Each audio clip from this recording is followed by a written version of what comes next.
নমস্কার বন্ধুরা, কেমন আছো তোমরা সবাই? আজকে একটা নতুন রেসিপি নিয়ে চলে এসেছি। তো এই রেসিপিটার নাম কিন্তু আমি এখনও দিতে পারিনি, যদিও বা তো তোমরাই বলে দিও কমেন্টে নামটা কি দেবো।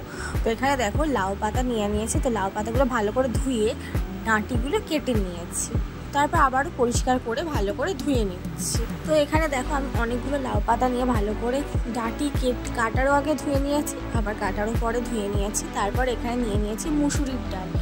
মুসুর ডালটা ভালো করে ধুয়ে নিয়েছি, তারপরে জল দিয়ে আর নুন দিয়ে সিদ্ধ বসিয়ে দিয়েছি। তো এখানে দেখো শুকনো করে সিদ্ধ করে নিয়েছি, করে তুলে নিয়েছি।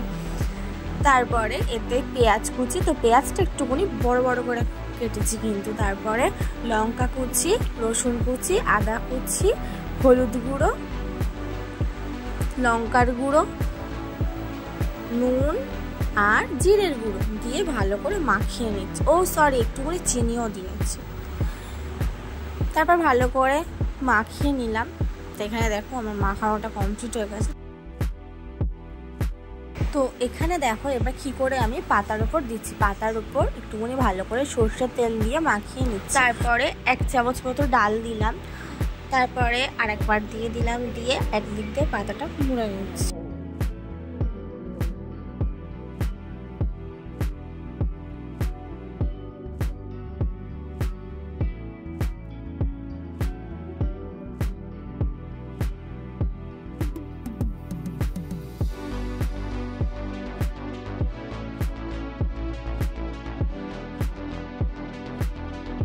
তারপর সেম প্রসেসে আমি কয়েকটা কমপ্লিট করে নিচ্ছি।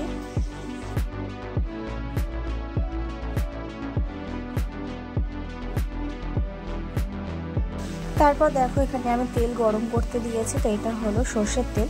তো সর্ষের তেল ভালো করে গরম করতে, এখানে কিন্তু আমি অল্প তেল ইউজ করেছি। তারপর একে একে লাউ পাতায় যেটা আমি পুর করে রেখেছি সেটা আমি দিয়ে দিলাম। তো এটা একটু ঢাকা দিয়ে একটু উল্টে পাল্টে করে আস্তে করে ভেজে নিতে হবে।